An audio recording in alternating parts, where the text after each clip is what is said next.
Por tanto, así como el pecado entró en el mundo por un hombre y por el pecado la muerte, así la muerte pasó a todos los hombres por cuanto todos pecaron. ¿Sabes que desde que el pecado entró en el mundo, la muerte pasó a ser una realidad universal para toda la humanidad? Todos estamos expuestos a ella. Llega cuando menos lo esperamos. Y aquí la declaración es muy clara. Todos somos pecadores y todos caminamos para la muerte. Al ser humano le cuesta entender y aceptar la muerte como parte de la vida. ¿Sabes? Es que no fuimos creados para morir. Fuimos creados para vivir. Por eso es que Salomón dice que Dios puso en nuestro corazón el deseo de la eternidad. Queremos vivir a pesar de los problemas difíciles de la vida. Nos aferramos a la vida. Y cuando nosotros perdemos a alguien que amamos, el dolor es indescriptible. Las palabras son insuficientes para consolar. Solamente las promesas de Dios pueden darnos la fortaleza que necesitamos en ese proceso doloroso.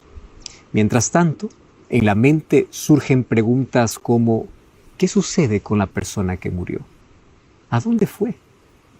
Sabes que todos deseamos encontrar una explicación que pueda satisfacer nuestro corazón.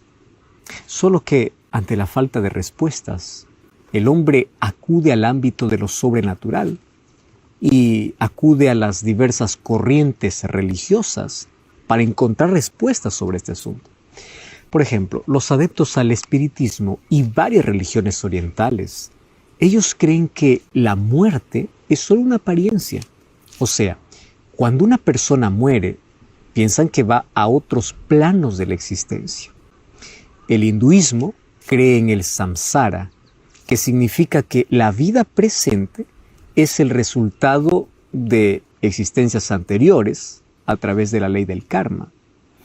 Que el ciclo de vida y muerte solamente será quebrado cuando la persona experimente la moksha, o sea, la liberación de la samsara. Entre los judíos, la creencia de la resurrección es fuerte, aunque algunos también creen en la reencarnación.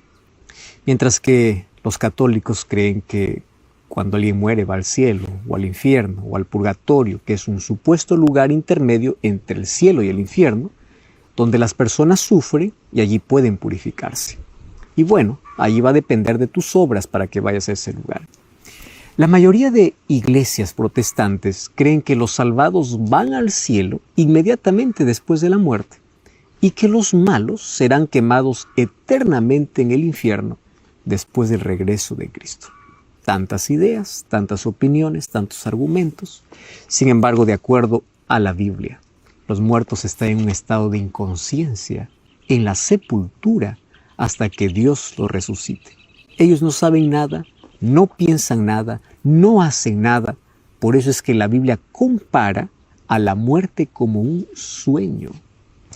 Sin embargo, las personas quedan confundidas, porque en lugar de buscar respuestas en la Biblia, buscan en otras fuentes. Y claro que Satanás, que es el padre de la mentira, él crea confusión y lleva al ser humano a hacerle pensar todo lo contrario a lo que dicen las Sagradas Escrituras. Ahora, presta atención a lo siguiente. Hoy en día existen diversas respuestas en relación a lo que sucede cuando una persona muere. Ya te mencionamos algunas, solo por resumir. Algunos piensan así: el alma deja el cuerpo y va directamente a la presencia de Dios para ser juzgada. Otros dicen así: las almas de los creyentes pasan inmediatamente a la gloria, mientras que sus cuerpos quedaron allí en la sepultura. Los salvados van al cielo y pues los perdidos quedan en el infierno, allí vivos y conscientes, donde son atormentados y torturados todos los días. Otros dicen, pues cuando mueres te reencarnas y vives en otro cuerpo. Si te das cuenta, todas estas creencias tienen algo en común: inmortalidad del alma. Y sabes que este fue el primer sermón del diablo en el jardín del Edén. Él contradijo a la palabra que Dios había dicho en el Edén. En Génesis 2:16 Dios había prohibido: el día que comieres del fruto prohibido vas a morir, dice Génesis 2:17. Pero el diablo, en Génesis 3:4 registra que le dijo: no moriréis. Es decir, aunque vayas a la sepultura seguirás vivo. Algo de ti continuará vivo. Jamás morirás. Eso es la mentira del diablo. De allí sale el concepto de que cuando el ser humano va a la sepultura, pues sale el alma. Y sale del cuerpo, que va a ir a vivir a otro lugar, va a otro plano de existencia. Veamos bíblicamente qué significa alma. ¿Sabes que en hebreo, que es el idioma original en el cual la Biblia se escribió junto con el arameo y el griego, la palabra alma en hebreo es nefesh? Aparece 755 veces en el Antiguo Testamento. En griego la palabra alma es psiche. Ahora, en el idioma original, alma, ¿sabes qué significa? Vida, persona, criatura o mente. Pero jamás una parte independiente del cuerpo humano. Ahora, ¿por qué necesitamos ir al idioma original para tener una mejor explicación de ciertas palabras? Aquellos que conocen más de un idioma saben que al momento de traducir una palabra de un idioma para otro, la palabra puede perder su fuerza, es más, o puede tener otros significados. Déjame colocarte un ejemplo muy simple, muy práctico. En español, la palabra exquisito puede significar delicioso, agradable. Yo puedo decir: hoy fui a almorzar, el almuerzo de hoy estuvo exquisito. Todos los que hablan español pues me van a entender de que me gustó muchísimo. Sin embargo, la misma palabra exquisito en portugués significa extraño. Si yo uso la misma palabra, pero para las personas que hablan portugués van a entender que lo que yo comí no estuvo bueno, que no me gustó, que fue extraño. Fíjate una cosa, para unos una palabra puede alegrarlo y para otros la misma palabra puede entristecerlo. Porque va a depender del contexto, va a depender del idioma en el cual se diga la palabra. Ahora, ¿por qué te estoy diciendo todo esto? La Biblia fue escrita en hebreo, arameo y griego. No fue escrita en español. Entonces, cuando leemos la Biblia, tenemos que entender cuál era el pensamiento hebreo. Tenemos que ir al idioma original para poder encontrar su verdadero significado.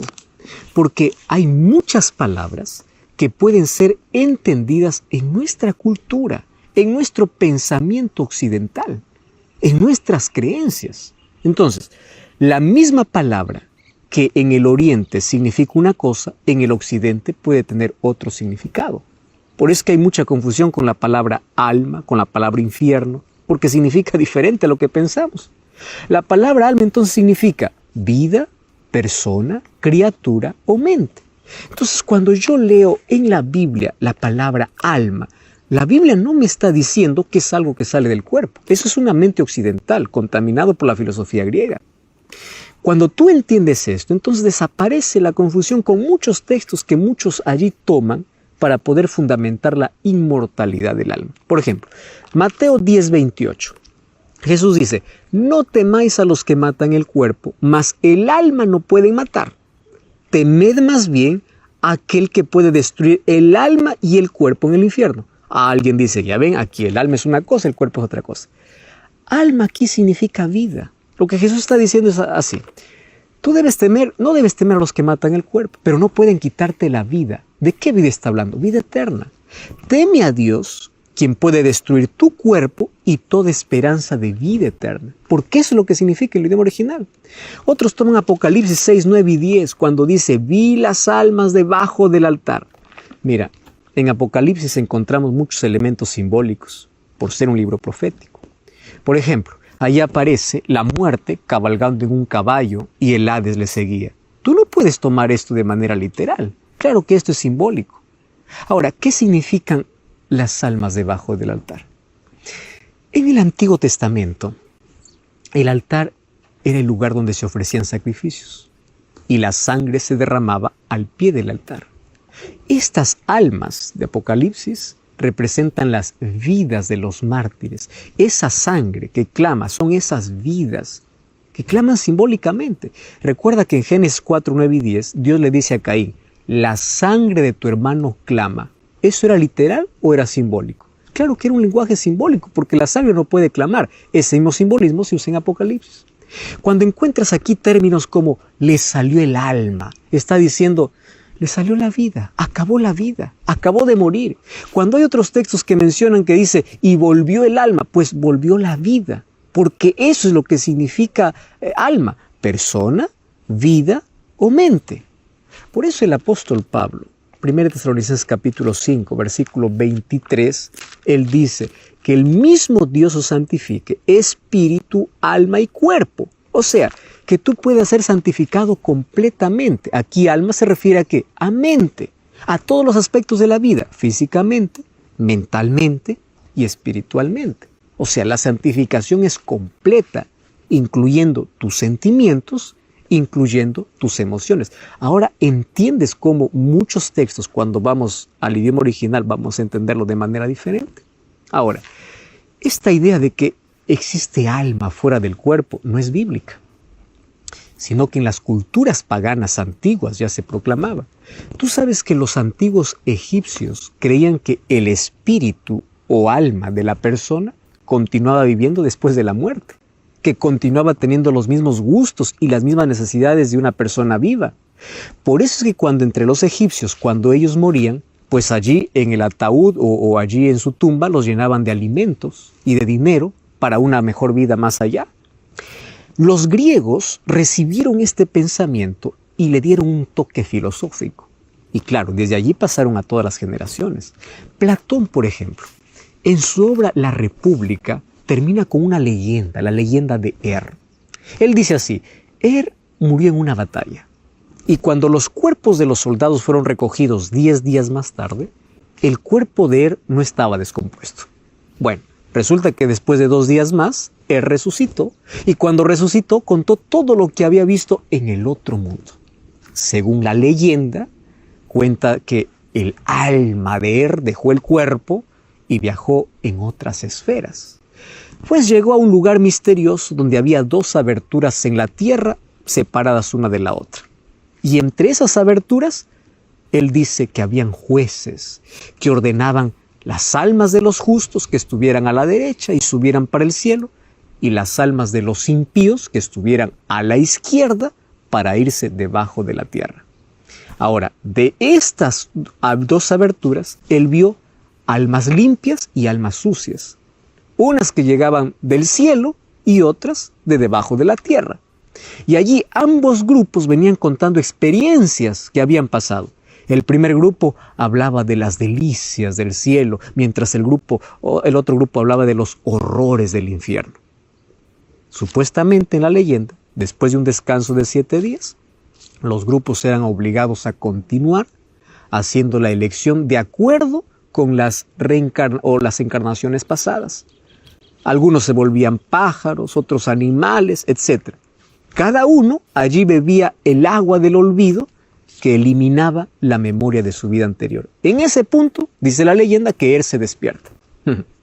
Sócrates concluye así, el alma es inmortal y es capaz de soportar los extremos del bien y el mal. Ahora, por increíble que parezca, los griegos creían en estos mitos. Tales ideas incluso invadieron el judaísmo y llegaron hasta el cristianismo. ¿Tú sabes que en tiempo de Jesús muchos fariseos ya creían en la inmortalidad del alma? Al paso que los saduceos decían, por ejemplo, que el alma muere con el cuerpo. Ellos no creían en la resurrección. Por eso es que Jesús dijo, tengan cuidado con sus enseñanzas en Mateo 16, 11 y 12. Tengan cuidado. Platón también enseñó que cuando una persona muere, el espíritu se liberta del cuerpo. Platón decía, el cuerpo es la prisión del alma. Ahora, te recuerdo una cosa. Esto no es Biblia, esto es filosofía. Y hoy, infelizmente, en muchos púlpitos se predica eso. Hoy, la mayoría de las religiones creen en que hay un estado de conciencia después de la muerte. ¿Qué cosa enseñan? Que los muertos no están realmente muertos. Eso es lo que están enseñando. Fíjate, la enseñanza espiritista de la nueva era y aquellas experiencias de casi muerte, pues son versiones de esa creencia. Tú sabes que cada vez se intensifican las apariciones y los testimonios de personas que aseguran que hablaron con una persona que ya murió. Otros aseguran que salieron de su cuerpo, fueron para el cielo, para el infierno y comienzan a describirlo. ¿Cómo poder explicar eso? El doctor Jacques Provenza, que tiene doctorados en ciencia y religión, dice que existen fascinantes coincidencias entre las experiencias de los casi muertos y de los que consumen drogas alucinógenas. Lo que pasa es que las personas que pasan por esas experiencias relatan haber visto o haber sentido algo indescriptible, la sensación de estar fuera del cuerpo. O sea, toda esa experiencia de tener un lado espiritual, de paz, de amor, de haber pasado por túneles, de haber visto luces brillantes. La explicación a todas esas experiencias está en el cerebro. Cuando la química del sistema nervioso central se altera, ¿qué cosa se produce? Ilusiones y alucinaciones. O sea, estas experiencias no son pruebas de que la vida continúa después de la muerte. De ninguna manera. Entonces, cuando tú escuches ese tipo de experiencias de personas, ya sabes cuál es la explicación. O sea, es muy parecido a aquellas personas que consumen droga, claro, pero estas personas no es que consumieron droga, es que el cuerpo se alteró, el sistema nervioso se alteró y llegaron a esas conclusiones. Por eso nosotros no tenemos que creer a experiencias, tenemos que creer a lo que la Biblia dice. ¿Y qué cosa dice la Biblia al respecto de cuando una persona muere? Eso es lo que queremos ver ahora. ¿Cómo es que el ser humano vino a la vida? Génesis capítulo 2, versículo 7 dice: Entonces Dios formó al hombre del polvo de la tierra y sopló en su nariz aliento de vida y fue el hombre un ser viviente. Otras traducciones dice un alma viviente. Alma viviente es una persona. Tú, yo, somos alma. Ahora, alma no es un espíritu desencarnado. El polvo se une al soplo de vida y surge el alma. O sea, el ser humano completo, íntegro. ¿Qué sucede cuando morimos? Eclesiastés capítulo 12, versículo 7 dice: y el polvo vuelve a la tierra y el espíritu vuelve a Dios, que lo dio. O sea, al momento de morir se invierten las cosas. El polvo vuelve a la tierra y el soplo vuelve a Dios. Génesis 3:19, Dios dice lo mismo después de la entrada del pecado. ¿Qué es el espíritu que vuelve a Dios? Cuando Dios dio su aliento de vida, no le dio un aliento pensante. La palabra hebrea es ruaj, que significa soplo, nada más que eso. En griego es neuma. De allí deriva la palabra neumático, que significa aire, soplo, aliento, nada más. O sea, el ser pensante apareció solamente cuando el polvo de la tierra se une al soplo de vida. Es como la luz. La energía que pasa por los cables no es luz. La bombilla tampoco es luz, pero cuando la electricidad se une a los filamentos de la bombilla, entonces aparece la luz eléctrica. ¿Qué sucede entonces cuando se apaga la luz? La bombilla está ahí, la energía también está allí, pero cuando les separamos, la luz desaparece. Lo mismo ocurre con el ser humano. Entonces, no existe un espíritu vivo y pensante que sale del cuerpo después de la muerte. Eclesiastés capítulo 9, versículo 5, 6 y 10 dice: los vivos saben que han de morir, pero los muertos nada saben. No tienen más paga y su memoria es puesta en olvido. También su amor, su odio y su envidia acabaron. Nunca más tendrán parte debajo del sol. Por eso el versículo 10 dice: todo lo que te viniere a la mano para hacerlo, hazlo según tus fuerzas. Porque en el Seol, la sepultura, donde tú vas, no hay obra, no hay trabajo, no hay ciencia, no hay sabiduría, o sea, no hay nada. La Biblia es clara y categórica al afirmar que cuando el ser humano muere, se acabó todo. La persona que muere queda en un estado total de inconsciencia. No tiene ninguna actividad. Mira lo que dice el libro de Job, capítulo 7, versículo 9 hasta el 10.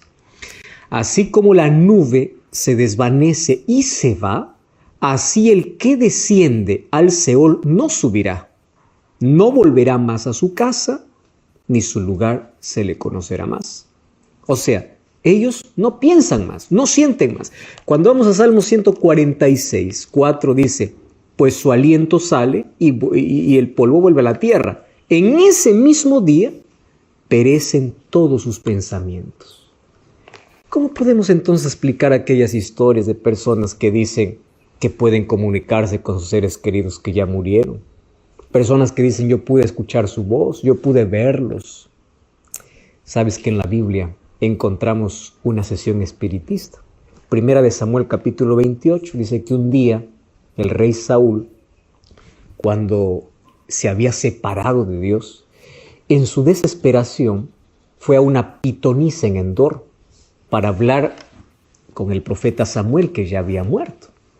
La Biblia dice que Saúl habló con un supuesto Samuel que apareció y le dijo que su fin había llegado. Mas la pregunta es, ¿fue Samuel quien apareció allí? No.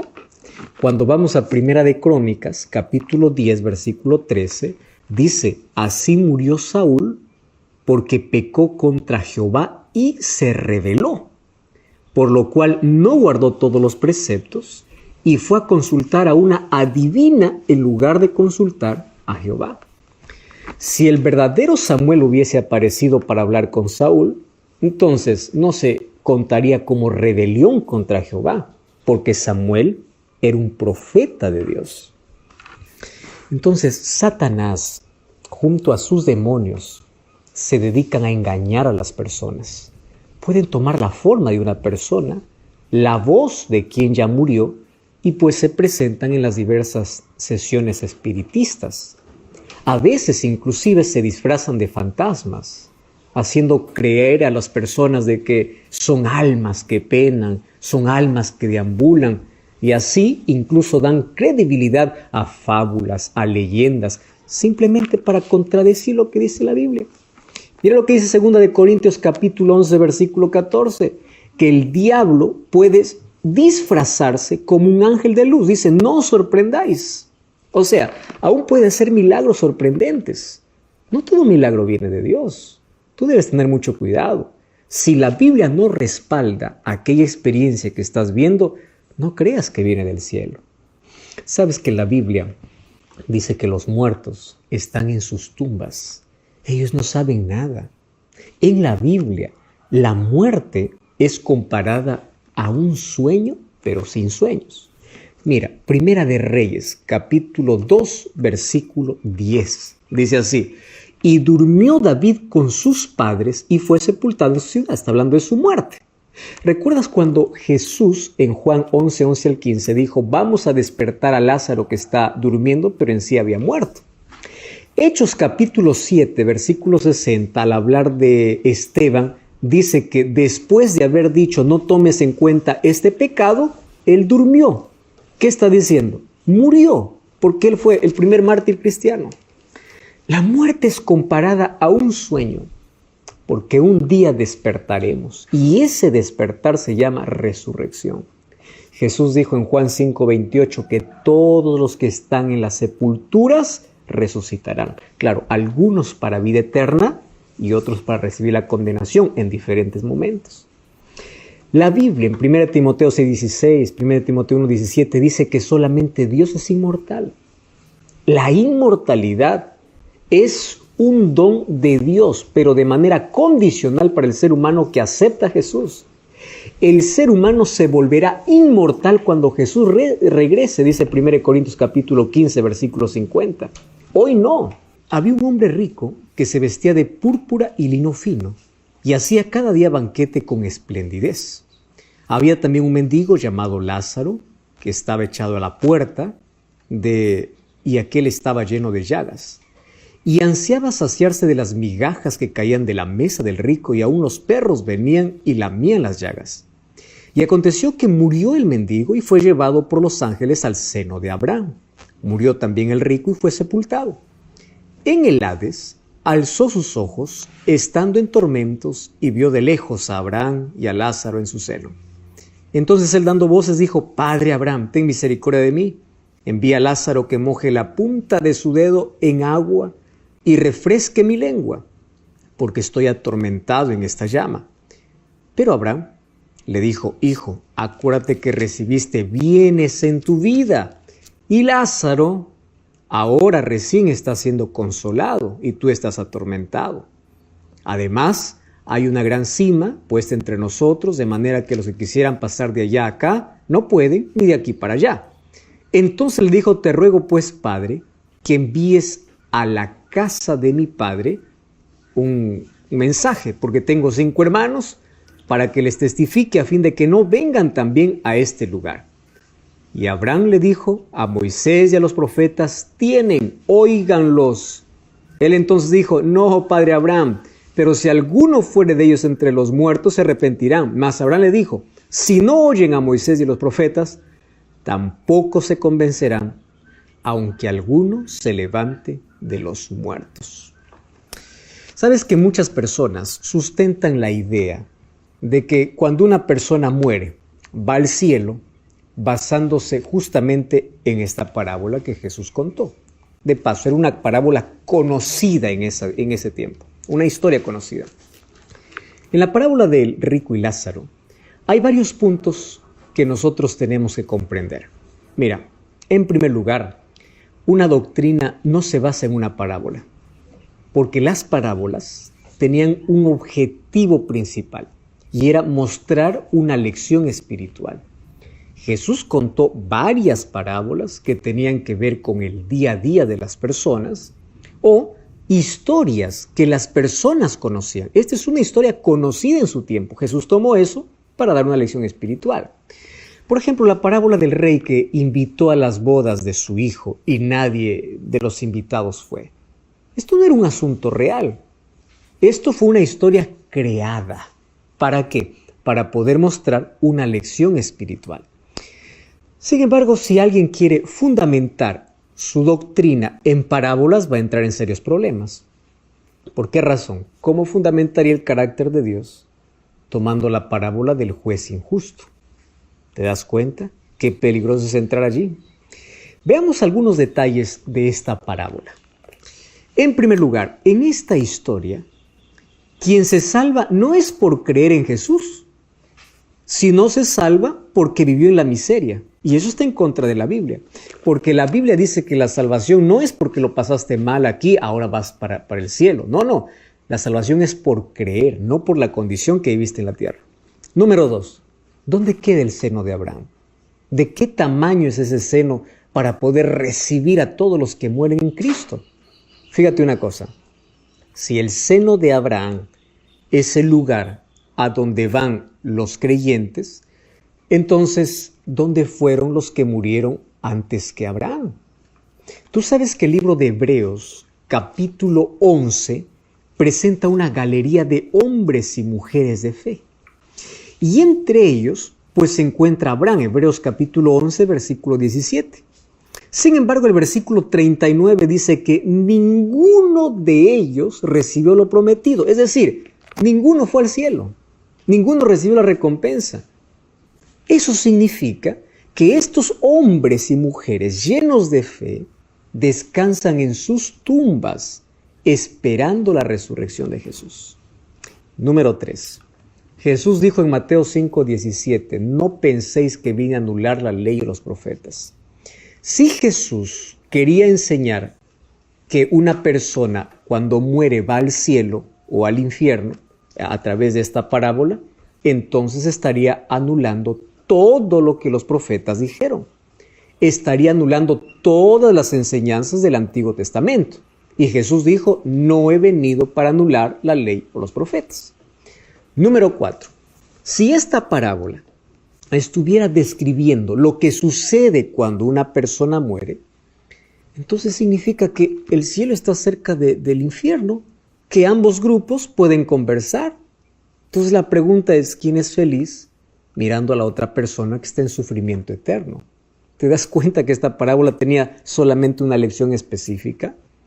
¿Qué cielo es ese que está cerca del lugar de tormento viendo que las personas allí se consumen día a día? Eso no es el cielo. Número 5. Si el concepto que se tiene de alma, ¿qué es alma? Algunos dicen, alma es aquello que sale del cuerpo. Esto significa que el alma no tiene cuerpo. El alma es, no sé, algún espíritu.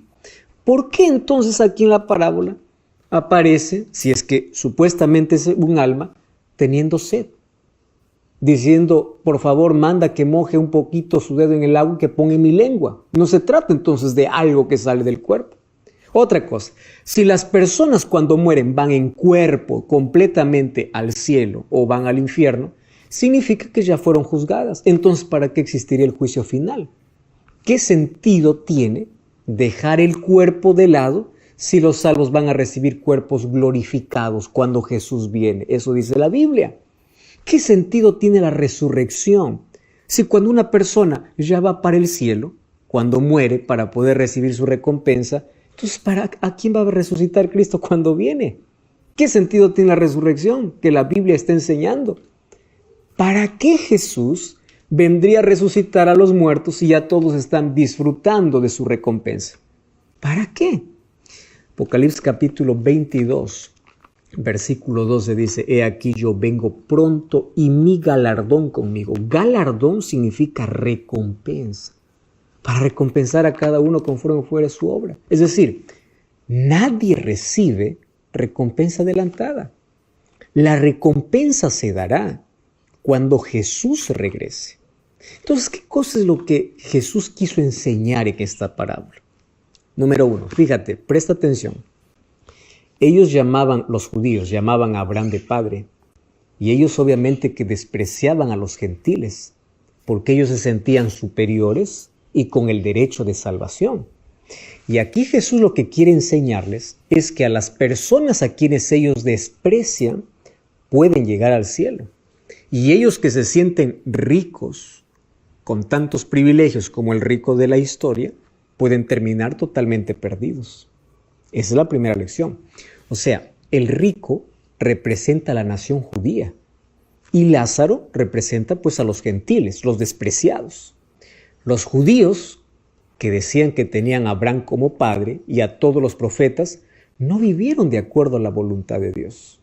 Ellos tuvieron tantos privilegios, como en la historia, tantas riquezas, tantos privilegios, pero terminaron perdidos y solo se salvaron a aquellos que creyeron mediante la fe. Ahora, eso es la enseñanza. Jesús usó una historia popular para traer una enseñanza directa. ¿Te das cuenta? Hay muchas personas que toman ese texto para hacer decir otra cosa. Por eso es que Lucas capítulo 16, ahí en el pedido que hace a aquel hombre rico, le dice, por favor, manda para que mi familia se arrepiente y no venga a este lugar. ¿Y cuál es la respuesta? La respuesta es, pues que ellos escuchen a Moisés y a los profetas. Está hablando de la nación judía. Aquí está la enseñanza real de lo cual Jesús quería enseñar a los judíos. Ustedes aquí tienen tantos privilegios, son como este hombre rico y desprecian a los gentiles. Tengan cuidado, porque no vaya a ser que después de tanto privilegio ustedes terminen perdidos y los gentiles terminen salvos, porque ellos van a creer. Recuerda que la salvación aquí no es por creer, porque es una parábola. Aquí la salvación es porque uno tiene privilegios y el otro no tiene. Cuando la Biblia dice que la salvación solamente es por creer en Jesucristo. Cada vez que leemos un texto, y hemos analizado aquí qué significa el término alma en los diferentes textos bíblicos, y cada vez que leamos un texto o una parábola, paremos para pensar, analizarlo en su concepto y ver qué enseñanza tiene para traernos aquella parábola o aquel versículo. Seamos lectores profundos, no superficiales, y comparemos una enseñanza a la luz de toda la palabra de Dios. Solamente así llegaremos a una interpretación correcta. Por eso pedimos siempre la dirección del Espíritu Santo para que nos ayude a la comprensión de este tema. Sin embargo, Pablo tiene otras cosas para decirnos en cuanto a la muerte. ¿Por qué existe todo un esfuerzo por divulgar mensajes que tienen que ver con la inmortalidad del alma, que es contrario a las Sagradas Escrituras? Por una razón, porque si el alma no muere, no hay por qué preocuparse tanto en esta vida. Si hacemos bien o mal, pues no hay problema, porque tienes otra posibilidad. Hay otras vidas, como algunos creen. ¿Para qué sirve la salvación en Cristo? ¿Para qué sirve la obediencia a la palabra de Dios si podemos seguir evolucionando? ¿Te das cuenta lo terrible de esta mentira? La Biblia enseña que cuando el ser humano muere, vuelve al polvo de la tierra y el soplo de vida regresa para Dios. La persona no tiene más conciencia. A partir de ese momento acabó todo con su vida, hasta el momento de la resurrección. No se trata de que el espíritu de los malos vaya al infierno, de los buenos va al paraíso, o de los que no son tan buenos van al purgatorio, o estén almas deambulando o reencarnándose allí en otras vidas. Esto es un engaño diabólico. Ya vimos aquí en las Sagradas Escrituras. Los muertos descansan en sus tumbas hasta la venida de Jesús. Job y Pablo y otros pasajes de la Biblia expresaron su fe en la resurrección de Jesús. ¿Sabes qué? Job decía en Job 19:25, yo sé que mi Redentor vive y al fin se levantará sobre el polvo. ¡Qué esperanza gloriosa! Pablo, cuando escribió a Timoteo, en 2 Timoteo 4, 7 y 8, él decía, he peleado la buena batalla, he acabado la carrera y guardado la fe. Por lo demás me está guardada la corona de justicia, la cual me dará el Señor juez justo. ¿Cuándo? En aquel día. Y él dice, y no solo a mí, sino a todos los que aman su venida. ¿Cuándo? En aquel día, en la venida de Jesús. Él no dice, pues ahora voy a morir y voy a disfrutar del paraíso.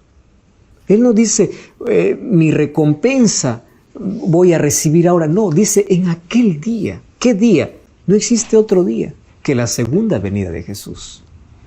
Muchas personas creen que cuando Jesús le dijo al ladrón arrepentido en Lucas 23, 43, de cierto te digo que hoy estarás conmigo en el paraíso, muchos piensan que Dios llevó ese mismo día al ladrón allí al cielo. Mira, la promesa de Jesús le hizo ese día. El texto dice así, de cierto te digo hoy, o sea, ese día, tú estarás, es tiempo futuro. Cuando vamos a Juan capítulo 20, versículo 17, dice que cuando Jesús resucitó y se encontró con María, le dijo, no me toques porque aún no he subido al Padre. Entonces, si Jesús no subió el día viernes cuando murió, incluso después de su resurrección dijo que no había subido, ¿cómo es que pudo haber llevado en el mismo día a aquel ladrón al cielo? ¿Te das cuenta?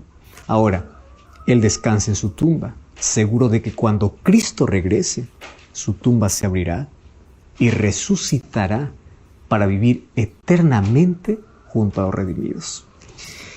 Jesús murió en nuestro lugar y Él derrotó a la muerte en su propio terreno. En Apocalipsis 1:18 le dice a Juan, no temas, porque yo tengo las llaves. Llaves significa autoridad. Tengo las llaves de la sepultura. La muerte fue vencida. La resurrección de Cristo nos dio la garantía de vida. Por eso es que Jesús dijo, el que cree en mí, aunque esté muerto, vivirá, porque yo soy la resurrección y la vida. Querido, déjame decirte una cosa interesante. La muerte no es tragedia cuando hay esperanza. Tragedia es vivir la vida sin Cristo y morir sin Cristo. La muerte no tiene la última palabra. La muerte tiene sus días contados. La muerte no es un punto final, apenas es una pausa, porque cuando Cristo regrese, las tumbas de aquellos que murieron en Jesucristo se abrirán para vivir para siempre. Sabes que el destino final no es la sepultura, es la eternidad. Todos en la vida hemos perdido un ser querido y todos soñamos con aquel grande encuentro que nos trae tanta esperanza y sucederá cuando Jesús venga. 1 Tesalonicenses capítulo 4, versículo 13 hasta el versículo 18 dice lo siguiente: tampoco queremos, hermanos, que ignoréis acerca de los que duermen, porque la muerte es considerada como un sueño donde un día vas a despertar. No quiero que puedas ignorar acerca de los que duermen, para que no os entristezcáis como los que no tienen esperanza. No existe mayor fortaleza y mayor consuelo que este texto bíblico. La esperanza hace que tu tristeza pueda ser diferente. Y allí dice: porque si creemos que Jesús murió y resucitó, así también traerá Dios con Jesús a los que durmieron en él. Por lo cual os decimos esto en palabra del Señor, que nosotros que vivimos, que habremos quedado hasta la venida del Señor, no precederemos a los que durmieron. O sea, nadie irá más adelante que otro.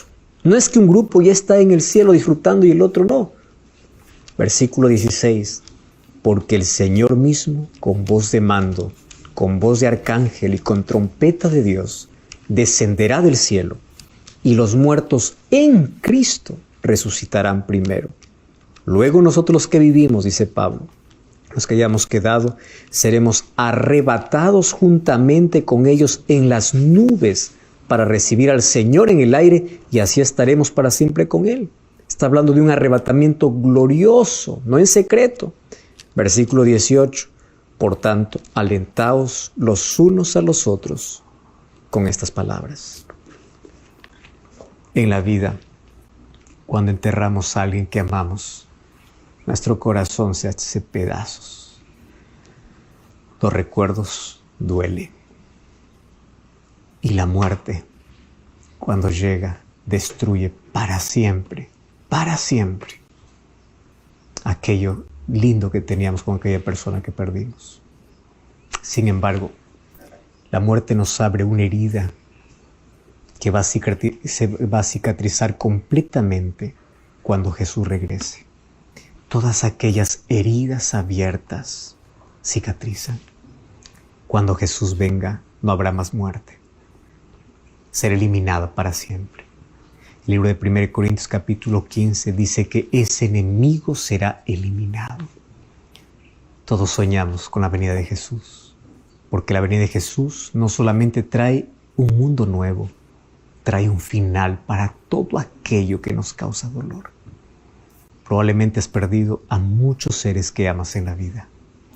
Y aquí el apóstol Pablo, 1 Tesalonicenses capítulo 4, menciona por lo menos 5 puntos importantes que debemos saber. Número 1, por favor, no quiero que ignoren acerca de los que duermen. ¿Qué cosa es ignorar? Pues no conocer.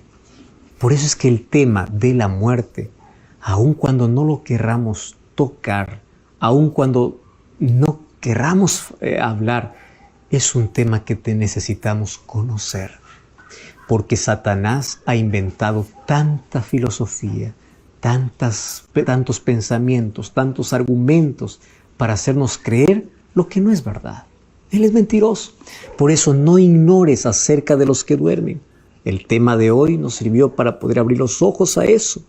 Número 2, para que no te entristezcas como aquellos que no tienen esperanza. La esperanza no solamente nos ayuda a lidiar con los problemas de la vida. La esperanza nos ayuda en los momentos más difíciles, en los momentos de dolor, en los momentos cuando parece que hemos perdido todo, en los momentos cuando parece que no hay salida, o en aquel momento triste, cuando pierdes a alguien que amas. No te entristezcas como aquellos que no tienen esperanza. ¿Y cuál es nuestra esperanza? Número 3.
Cristo.